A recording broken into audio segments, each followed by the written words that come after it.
ಮೂಡಾ ಮಾಜಿ ಆಯುಕ್ತರ ವಿರುದ್ಧ ಮತ್ತೊಂದು ಆರೋಪ. ದಿನೇಶ್ ಕುಮಾರ್ ವಿರುದ್ಧ ಭ್ರಷ್ಟಾಚಾರದ ಆರೋಪ. ಅಸ್ತಿತ್ವವೇ ಇಲ್ಲದ ಬಡಾವಣೆಯಲ್ಲಿ ನಿವೇಶನ ಹಂಚಿಕೆ ಮಾಡಿದ್ದಾರೆ ಅನ್ನೋ ಆರೋಪ ಕೇಳಿಬಂದಿದೆ. ಏಷ್ಯಾನೆಟ್ ಸುವರ್ಣ ನ್ಯೂಸ್ನಲ್ಲಿ ರಿಯಾಲಿಟಿ ಚೆಕ್. ದಿನೇಶ್ ಕುಮಾರ್ ಮತ್ತೊಂದು ಭ್ರಷ್ಟಾಚಾರ ಬಯಲಿಗೆ ಬಂದಿದೆ. ಮೂಡಾ ಮಾಜಿ ಆಯುಕ್ತರ ವಿರುದ್ಧ ಮತ್ತೊಂದು ಆರೋಪ ಕೇಳಿಬಂದಿದೆ. ಈ ಬಗ್ಗೆ ಏಷ್ಯಾನೆಟ್ ಸುವರ್ಣ ನ್ಯೂಸ್ ನಡೆಸಿದಂತಹ ರಿಯಾಲಿಟಿ ಚೆಕ್. 48 ಅರ್ಜಿಗಳಿಗೂ ಸೈಟ್ ನಿವೇಶನ ಸಂಖ್ಯೆ ನೀಡಿದಂತಹ ಆರೋಪ ಇತ್ತು. ದಿನೇಶ್ ಕುಮಾರ್ ಅವರ ಮತ್ತೊಂದು ಭ್ರಷ್ಟಾಚಾರ ಈ ಮೂಲಕ ಬಯಲಿಗೆ ಬರ್ತಾ ಇದೆ. ಚೆಕ್ ಬಂದಿ ಹಾಕಿ ಮಂಜೂರಾತಿ ಪತ್ರವನ್ನ ನೀಡಿದ್ದಾರೆ. ವಾಸ್ತವದಲ್ಲಿ ಯಾವುದೇ ನಿವೇಶನ ಅಭಿವೃದ್ಧಿ ಆಗಿಲ್ಲ. ವಾರಸುದಾರತ್ವಕ್ಕೆ ಹಲವರಿಂದ ಬೋರ್ಡ್ ಕೂಡ ಅಳವಡಿಕೆ ಆಗಿದೆ.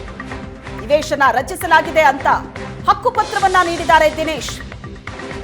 ಚಾಮುಂಡೇಶ್ವರಿ ಸರ್ವೋದಯ ಸಂಘದ ಹೆಸರಲ್ಲಿ ನಿವೇಶನ ಹಂಚಿಕೆಯಾಗಿದೆ. ಮೈಸೂರಿನಲ್ಲಿ ಇರ್ತಕ್ಕಂಥ ರಾಮಕೃಷ್ಣ ನಗರ ಮತ್ತು ಕುವೆಂಪು ನಗರವನ್ನು ಸಂಧಿಸುವಂತಹ ದಟ್ಟಗಳ್ಳಿ ವಿವಿಧ ಸರ್ವೆ ನಂಬರ್ಗಳ ಸುಮಾರು 17.21 ಎಕರೆ ಭೂಮಿಯನ್ನ ಏನು ಮೂಲ ಮಾಲೀಕರಿಗೆ ಪ್ರಾಧಿಕಾರ ಬಿಟ್ಟುಕೊಟ್ಟಿತ್ತು. ಈ ಒಂದು ಆದೇಶವನ್ನು ಈಗ ರಾಜ್ಯ ಸರ್ಕಾರ ರದ್ದು ಮಾಡಿದೆ. ಆದರೆ ಇದರ ಬೆಳಕಲ್ಲೇ ಕೂಡ ಈಗ ಹಿಂದೆ ಆಯುಕ್ತರಾಗಿ ನೇಮಕಗೊಂಡಿದ್ದಂಥ ದಿನೇಶ್ ಕುಮಾರ್ ಮಾಡಿರ್ತಕ್ಕಂಥ ಮತ್ತೊಂದು ಕಳ್ಳಾಟ ಬೆಳಕಿಗೆ ಬಂದಿರತಕ್ಕಂಥದ್ದು. ನೀವೀಗ ನೋಡ್ತಾ ಇರ್ತಕ್ಕಂಥದ್ದು ವಿವಾದಿತ ಸ್ಥಳದಲ್ಲಿ ಮೈಸೂರು ನಗರಾಭಿವೃದ್ಧಿ ಪ್ರಾಧಿಕಾರ ಕೂಡ ತನ್ನ ಬೋರ್ಡನ್ನು ಕೂಡ ಹಾಕಿದೆ. ಇದು ಪ್ರಾಧಿಕಾರಕ್ಕೆ ಸೇರಿದ ಆಸ್ತಿ, ಇಲ್ಲಿ ಅತಿಕ್ರಮ ಪ್ರವೇಶ ಮಾಡಬಾರದು ಅಂತೇಳಿ. ಆದರೆ ಇಲ್ಲಿ ಕೇವಲ ಬೋರ್ಡ್ ಇರ್ತಕ್ಕಂಥದ್ದು.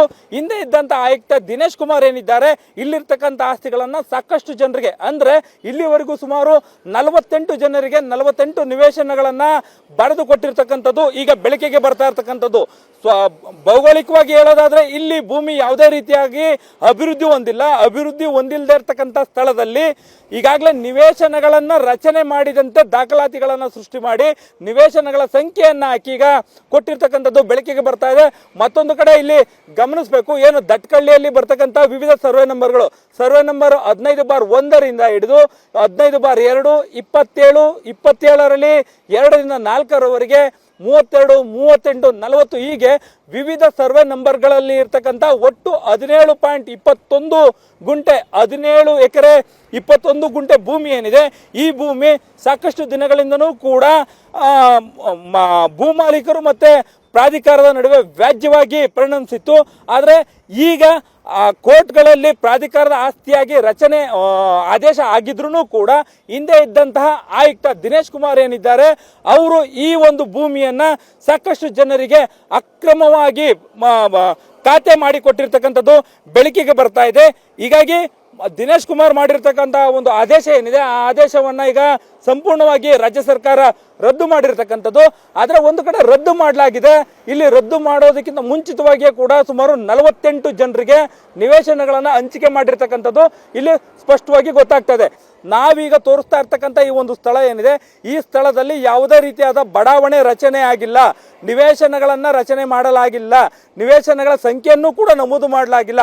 ಆದರೆ ದಾಖಲಾತಿಗಳಲ್ಲಿ ಒಟ್ಟು 48 ಜನರಿಗೆ ನಿವೇಶನಗಳನ್ನ ಅಂದ್ರೆ ಬಡಾವಣೆಯನ್ನ ರಚನೆ ಮಾಡಿ ನಿವೇಶನಗಳನ್ನ ಹಂಚಲಾಗಿದೆ ಅನ್ನುವಂತ ರೀತಿಯಲ್ಲಿ ನಿವೇಶನಗಳ ಸಂಖ್ಯೆಯನ್ನ ಹಾಕಿ ಅವುಗಳಿಗೆ ರಸ್ತೆಗಳನ್ನ ತೋರಿಸಿ ಈಗ ಖಾತೆ ಮಾಡಿಕೊಟ್ಟಿರ್ತಕ್ಕಂಥದ್ದು ಬೆಳಕಿಗೆ ಬರ್ತಾ ಇದೆ.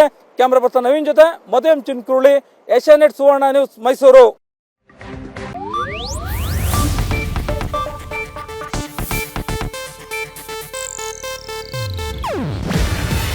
ಇದು ಏಷ್ಯಾನೆಟ್ ನ್ಯೂಸ್ ನೆಟ್ವರ್ಕ್ ಪ್ರಸ್ತುತಿ. ನೀವು ನೋಡ್ತಿದ್ದೀರಾ ಏಷ್ಯಾನೆಟ್ ಸುವರ್ಣ ನ್ಯೂಸ್.